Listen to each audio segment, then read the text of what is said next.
নমস্কাৰ আজি আমি তোমালোকৰ সৈতে আলোচনা কৰিব লৈছোঁ তোমালোকৰ অসমীয়া পাঠ্যপুথিৰ প্ৰথমটো লেছন যাৰ নাম হৈছে বৰগীত তাৰ পাঠভিত্তিক প্ৰশ্নোত্তৰ শিতান লগতে কিছুমান অতিৰিক্ত প্ৰশ্নও আলোচনা কৰিম নিশ্চয় তোমালোকে ভিডিঅ'টো সম্পূৰ্ণৰূপে চাই থাকিবা আৰু ভিডিঅ'টোৰ পৰা উপকৃত হ'লে নিশ্চয় এটা লাইক কৰি দিবা লগতে চেনেলটো ছাবস্ক্ৰাইব কৰি ল'বলৈ নাপাহৰিবা বৰগীত প্ৰশ্নাৱলী ভাৱ বিষয়ক 1 নম্বৰ কৈছে চমুকৈ প্ৰশ্ন উত্তৰ দিয়া ক নেৰিবা বান্ধৱ মোক জীৱনে মৰণে কবিয়ে জীৱনে মৰণে নেৰিবৰ বাবে কাক অনুৰোধ কৰিছে উত্তৰ হ'ব কবিয়ে পৰম আৰাধ্য দেৱতা ভগৱান শ্ৰীকৃষ্ণক হৰি জীৱনে মৰণে নেৰিবৰ বাবে অনুৰোধ কৰিছে গতিকে আমি এইটো আনসাৰ শৰ্টকেও লিখিব পাৰোঁ যে নেৰিবা বান্ধৱ মোক জীৱনে মৰণে কবিয়ে জীৱনে মৰণে নেৰিবৰ বাবে হৰিক অনুৰোধ কৰিছে বুলি ডাইৰেক্টলি আমি লিখিব পাৰোঁ ঠিক আছে বা কৃষ্ণক অনুৰোধ কৰিছে বুলি আমি ডাইৰেক্ট লিখিব পাৰোঁ কিন্তু এনেকৈ যে মই যে লিখি দিছোঁ দীঘলকৈ মানে দেখিবলৈ ভাল লাগে বা পঢ়িলেও মানে শুৱলা হয় গতিকে সেইকাৰণে মানে মই দীঘলকৈ দি দিছোঁ ঠিক আছে তোমালোকে শৰ্টকৈও লিখিব পাৰা উত্তৰটো খনৰ প্ৰশ্নটো কৈছে খনক খনন্দ যোগী যাহাকো ধিয়াই খনক খনন্দ আদি যোগীসকলে কাক ধ্যান কৰে বুলি কৈছে উত্তৰ হ'ব খনক খনন্দ আদি পৰম সিদ্ধ যোগীসকলে সৰ্বশ্ৰেষ্ঠ পুৰুষ ভগৱান হৰিক ধ্যান কৰে বুলি বৰগীতটিত উল্লেখ কৰিছে গতিকে এইটো একে তোমালোকে ডাইৰেক্টলি লিখিব পাৰা যে হৰিক ধ্যান কৰে বুলি বৰগীতটিত উল্লেখ কৰিছে বুলি বা হৰিক ধ্যান কৰে তেনেকৈ লিখিলেও হ'ব তাৰপিছত গ নম্বৰ প্ৰশ্নটো চোৱা কবি কিহত আতুৰ হোৱা বুলি কৈছে উত্তৰ হ'ব কবি পাৰ্থিৱ জগতৰ মায়ামোহ আৰু সংসাৰৰ বিষয় বাসনাৰ যন্ত্ৰণাত অতিষ্ঠ হৈ আতুৰ হোৱা বুলি কৈছে গতিকে এই প্ৰশ্নটোৰ উত্তৰ তোমালোকে শৰ্টকৈ লিখিম বুলি ভাবিলে লিখিব পাৰা যে মায়ামোহ আৰু সংসাৰৰ বিষয় বাসনাৰ যন্ত্ৰণাত আতুৰ হৈছে বুলি লিখিব পাৰা ঠিক আছে তাৰপিছত এতিয়া চোৱা ঘ নম্বৰ প্ৰশ্নটো তোমাৰ পাঠ্য বৰগীতটি কোনে ৰচনা কৰা গতিকে উত্তৰ হ'ব পাঠ্যপুথিত সন্নিৱিষ্ট এই বৰগীতটি নৱবৈষ্ণৱ ধৰ্মৰ অন্যতম কাণ্ডাৰী মহাপুৰুষ শ্ৰী শ্ৰী মাধৱদেৱে ৰচনা কৰা গতিকে আমি এইটো উত্তৰটো শৰ্টকৈ লিখিব পাৰোঁ যে মহাপুৰুষ শ্ৰী শ্ৰী মাধৱদেৱে ৰচনা কৰা বুলি দীঘলকৈ এইভাবে দিছোঁ যাতে মানে তোমালোকে বুজি পোৱা যে উত্তৰসমূহ কেনেদৰে আচলতে লিখাটো উচিত বা লিখিব লাগে পৰীক্ষা যদি তোমালোকৰ সময় নহয় তেনেহ'লে ডাইৰেক্টলি এটা লাইনতে লিখি দিবা যে শ্ৰী শ্ৰী মাধৱদেৱ বুলি ঠিক আছে আৰু যদি সময় হয় তেনেহ'লে এনেকৈ ধুনীয়াকৈ যদি সজাই লিখা উত্তৰ বহীখন তোমালোকে যেতিয়া বহীখন চেক কৰে পৰীক্ষকসকলে মানে চাই পিনি ভাল লাগে গতিকে তোমালোকে লিখিব পাৰা ঠিক আছে এতিয়া চোৱা অংগনৰ প্ৰশ্নটো বৰগীতটি কি ৰাগত বন্ধা আছে উত্তৰ হ'ব আলোচ্য বৰগীতটি শাস্ত্ৰীয় বসন্ত ৰাগত আধাৰিত বা বন্ধা আছে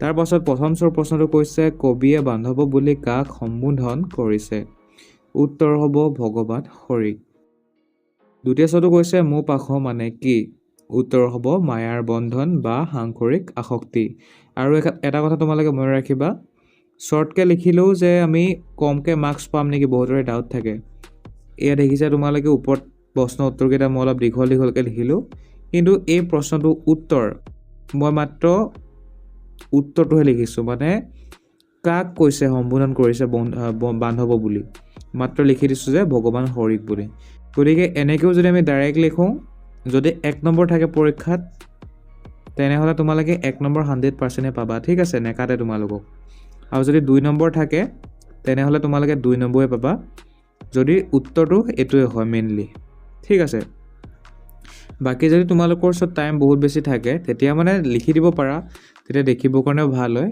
গতিকে সেইটো কথা তোমালোকে মনত ৰাখিবা এতিয়া চোৱা তাৰ পাছৰ প্ৰশ্নটো মোৰ পাশ মানে কি উত্তৰ মায়াৰ বন্ধন বা সাংসাৰিক আসক্তি তাৰ পাছত আছে মাধৱদেৱৰ শ্ৰেষ্ঠ সাহিত্যিক কীৰ্তি কি গতিকে উত্তৰ হ'ব নামঘোষা গতিকে এইখিনি হৈছে অতিৰিক্ত প্ৰশ্ন ঠিক আছে তাৰপাছত ঝটো কৈছে বৰগীতত ব্যৱহৃত ভাষাটো কি বোলে উত্তৰ হ'ব বৰ্জাৱলী ভাষা বোলে তাৰপাছত নিয় কৈছে নিগম শাস্ত্ৰ মানে কি উত্তৰ বেদ বা তত্ত্ব শাস্ত্ৰ গতিকে কেইটামান অতিৰিক্ত প্ৰশ্ন দি দিলোঁ এতিয়া চোৱা 2 নম্বৰ প্ৰশ্নটো য'ত বৰগীতটিৰ মূলভাৱ লিখিবৰ কাৰণে আমাক কৈছে এতিয়া মূলভাৱটো চোৱা শ্ৰী শ্ৰী মাধৱদেৱ বিৰচিত এই বৰগীতটি দাস্যভক্তিৰ এক অনন্য নিদৰ্শন ইয়াৰ মূলভাৱ হ'ল ভগৱানৰ অপাৰ মহিমাৰ আগত মানুহৰ ক্ষুদ্ৰতা আৰু হৰিৰ চৰণত সম্পূৰ্ণ আত্মসমৰ্পণ।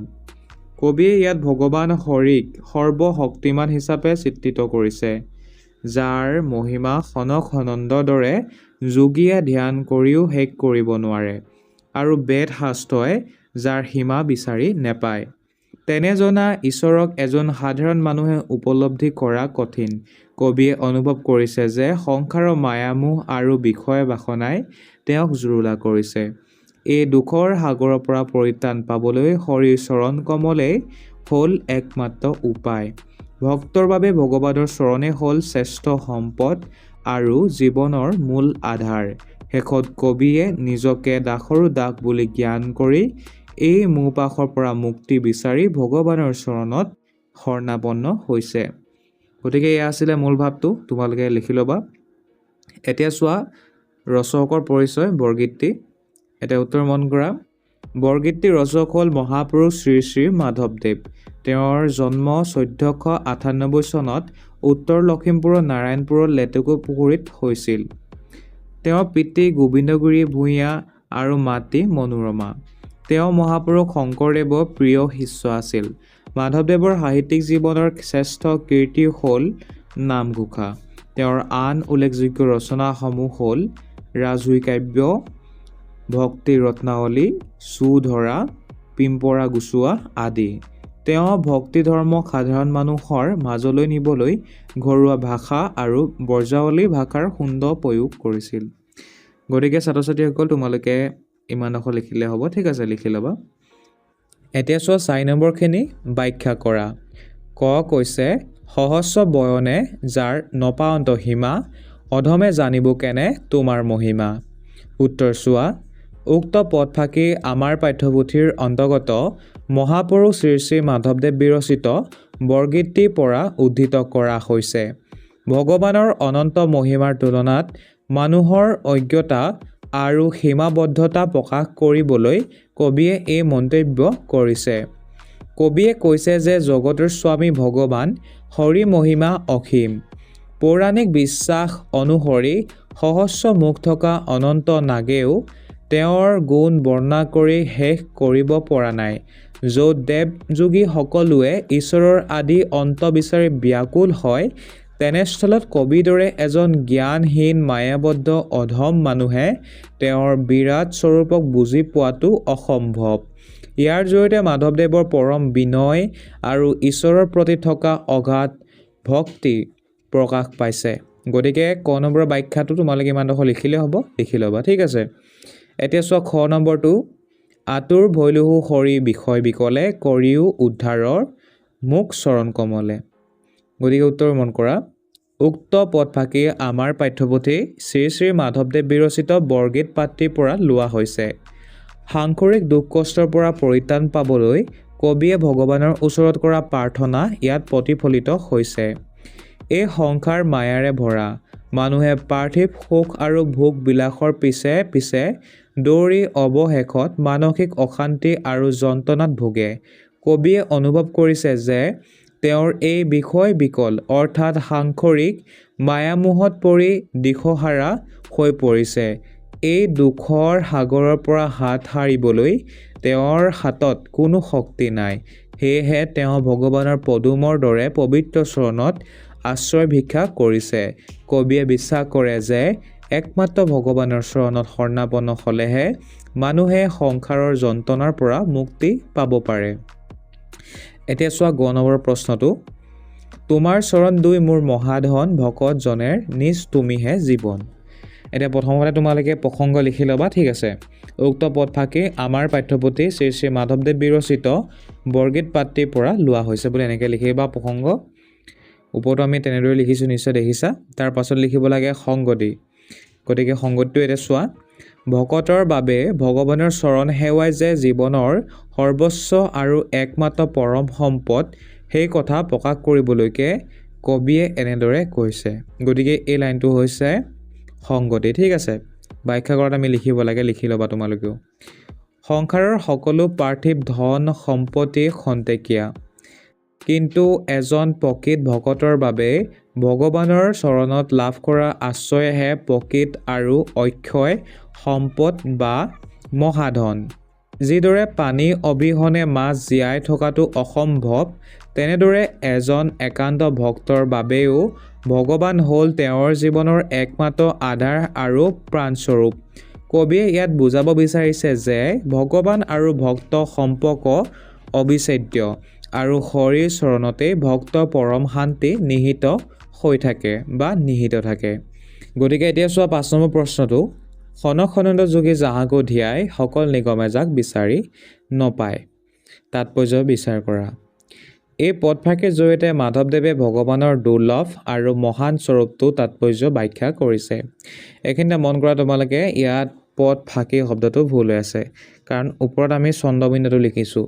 গতিকে চন্দ্ৰবিন্দুটো যদি তোমালোকৰ থাকে ক'ৰবাত ফাঁকি শব্দটোত, তেনেহ'লে মনত ৰাখিবা সেই ফাঁকি শব্দটোৱে বুজাইছে চল কৰাক। ঠিক আছে, নিশ্চয় জানা কিছুমানে মিছা কথা কয় যে কেতিয়াবা ঠগে যে কাৰোবাক, সেই তাকে কোৱা হয় ফাঁকি বুলি। ঠিক আছে, আৰু চন্দ্ৰবিন্দু যদি থাকে সেইটো বুজায়, আৰু যদি চন্দ্ৰবিন্দু নাথাকে তেনেহ'লে সেইটো হৈছে পদফাঁকি, অৰ্থাৎ কোনো এটা কবিতাৰ অংশৰ যিটো লোৱা হয় বা যিটো অংশ থাকে সেই অংশটোক ফাঁকি বুলি কয়।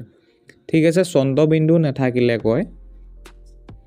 গতিকে তোমালোকেও যদি চন্দ্ৰবিন্দু লিখিছিলা তেনেহ'লে নিলিখিবা। ঠিক আছে, এতিয়া চোৱা তাৰ পাছত, খনক খনন্দ আদি যিসকল পৰম সিদ্ধ যোগী তেওঁলোকেও ভগৱানক পাবলৈ অহৰহ ধ্যান কৰে। আনকি নিগম অৰ্থাৎ বেদ শাস্ত্ৰসমূহেও বিচাৰ বিশ্লেষণ কৰি ভগৱানৰ প্ৰকৃত স্বৰূপৰ অন্ত বিচাৰি নাপায়। ইয়াৰ তাৎপৰ্য হ'ল ভগৱান কেৱল বুদ্ধি পাণ্ডিত্য বা শাস্ত্ৰ জ্ঞানেৰে প্ৰাপ্য নহয়, তেওঁ ইমানেই অসীম যে মানুহৰ সীমিত জ্ঞানেৰে তেওঁক ঢুকি পোৱা নাযায়।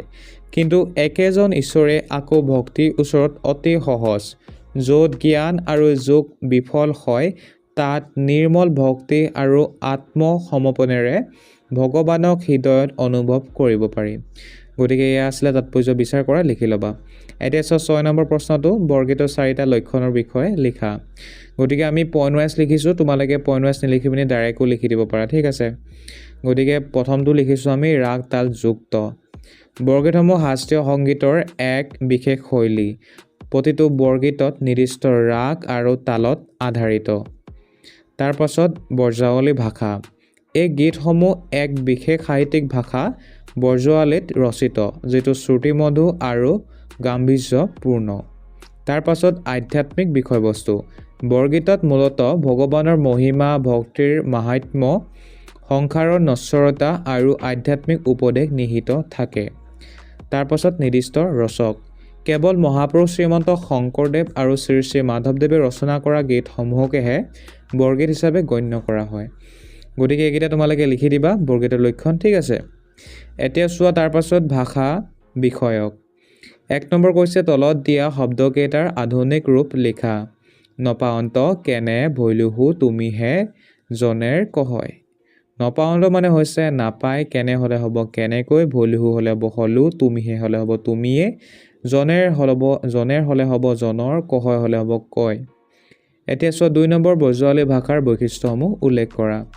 ব্ৰজাৱলী ভাষাৰ বৈশিষ্ট্যসমূহ হ'ল, আমি পইণ্ট ৱাইজ লিখিছোঁ, ই এক প্ৰকাৰৰ কৃত্ৰিম সাহিত্যিক ভাষা যাৰ কোনো নিৰ্দিষ্ট ভৌগোলিক অঞ্চলত কথিত ৰূপ নাই। 2 নম্বৰ, এই ভাষাৰ মূল আধাৰ হ'ল মৈথিলী ভাষা, যাৰ সৈতে অসমীয়া, ভোজপুৰী আৰু নেৱাৰী ভাষাৰ মিশ্ৰণ ঘটিছে। তাৰপাছত 3 নম্বৰ, এই ভাষাত স্বৰধ্বনি ব্যৱহাৰ অধিক হোৱাৰ বাবে ই অত্যন্ত শ্ৰুতিমধুৰ আৰু গীতৰ বাবে উপযোগী। তাৰপাছত 4 নম্বৰ, শ্ৰীকৃষ্ণ লীলা আৰু ভক্তিৰ ভাৱসমূহ অধিক মৰ্মস্পৰ্শী কৰিবলৈ এই বিশেষ ভাষা ব্যৱহাৰ কৰা হৈছিল। এতিয়া চোৱা অতিৰিক্ত প্ৰশ্নাৱলী। অতি চমু উত্তৰ দিয়া জ্ঞানমূলক, মানে এইকেইটা আমি জানিব লাগে, সেইকাৰণে জ্ঞানমূলক বুলি লিখি দিছোঁ। ঠিক আছে, মাধৱদেৱৰ পিতৃ আৰু মাতৃৰ নাম কি আছিল? উত্তৰ হ'ব গোবিন্দগিৰি ভূঞা আৰু মাতৃৰ নাম মনোৰমা। গতিকে পিতৃৰ নাম কি? গোবিন্দগিৰি ভূঞা আৰু মাতৃৰ নাম মনোৰমা, মনত ৰ'বা। তাৰপাছত প্ৰশ্ন আছে, মাধৱদেৱৰ জন্ম ক'ত আৰু কেতিয়া হৈছিল? উত্তৰ হ'ব 1498 চনত লখিমপুৰ জিলা নাৰায়ণপুৰৰ লেটেকু পুখুৰীত। তাৰ পাছত আছে ৰাজুই কি ধৰণৰ কাব্য? গতিকে এখন হ'ব আখ্যানমূলক কাব্য। তাৰ পাছত সুধিছে মাধৱদেৱৰ মুঠ ঝুমুৰা কেইখন আৰু কি কি? গতিকে ঝুমুৰা 4খন, চুৰ ধৰা, পিম্পৰা গুচোৱা, ভূমি লুটোৱা লেটুৱা আৰু ভোজন বিহাৰ। তাৰ পাছত প্ৰশ্ন কৰিছে মাধৱদেৱে ক'ত ক'ত ধৰ্ম প্ৰচাৰ কৰিছিল? উত্তৰ হ'ব বাৰাদি, গণককুছি, সুন্দৰীদিয়া আৰু ভেলা ডাংগাত। তাৰ পাছত নিগম শাস্ত্ৰৰ অৰ্থ কি সুধিছে? যি শাস্ত্ৰই ভোগৰ বাট নেদেখুৱাই মুক্তিৰ বাট দেখুৱাই তাকে নিগম শাস্ত্ৰ বোলে। তাৰ পাছত সুধিছে মাধৱদেৱৰ সাহিত্যিক জীৱনৰ কীৰ্তিস্তম্ভ বুলি কোনখন গ্ৰন্থ কোৱা হয়? গতিকে উত্তৰ হ'ব নামঘোষাক। তাৰ পাছত প্ৰশ্নটো কৈছে নামঘোষাক কিয় হেজাৰী ঘোষা বুলি কোৱা হয়? উত্তৰ হ'ব এই গ্ৰন্থখনত 1000টা ঘোষা থকাৰ বাবে ইয়াক হেজাৰী ঘোষা বুলি কোৱা হয়।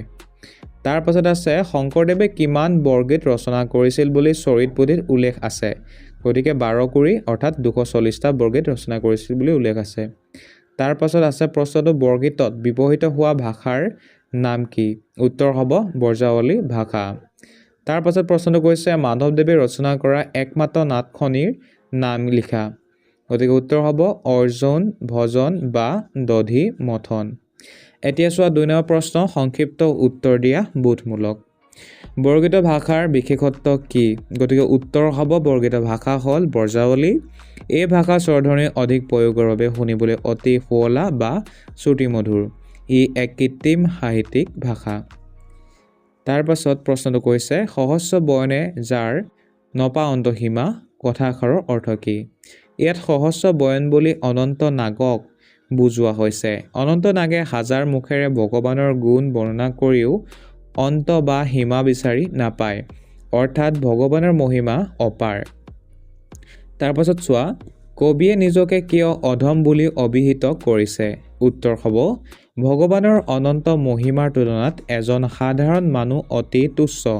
ভক্তিৰ বিনম্ৰতা প্ৰকাশ কৰিবলৈ আৰু ভগৱানৰ ওচৰত সম্পূৰ্ণৰূপে আত্মসমৰ্পণ কৰিবলৈ কবিয়ে নিজকে অধম বুলি কৈছে। গতিকে ছাত্ৰ ছাত্ৰীসকল এইকেইটাই আছিলে তোমালোকৰ অতিৰিক্ত প্ৰশ্নাৱলী লগতে পাঠভিত্তিক প্ৰশ্ন উত্তৰ। আশা কৰিছোঁ তোমালোকে আজি আমাৰ এই ভিডিঅ'টোৰ পৰা উপকৃত হৈছা, আৰু যদি উপকৃত হৈছা নিশ্চয় এটা লাইক কৰি দিবা ভিডিঅ'টোত। আমাৰ হোৱাটছআপ চেনেলৰ সৈতে নিশ্চয় জড়িত হৈ ল'বা। হোম স্ক্ৰীনত দেখি থকা নাম্বাৰটোত জাষ্ট এটা হাই বুলি মেছেজ দিলেই আমাৰ হোৱাটছআপ চেনেলৰ লিংক পাই যাবা। গতিকে চেনেলটো ছাবস্ক্ৰাইব যিসকলে কৰা নাই কৰি দিবা, আৰু ভিডিঅ'টো নিশ্চয় এটা লাইক কৰি দিবা বুলি আশা কৰিলোঁ। ভিডিঅ'টো ইমানতে সমাপ্ত কৰিছোঁ। ভিডিঅ'টো চোৱাৰ কাৰণে ধন্যবাদ।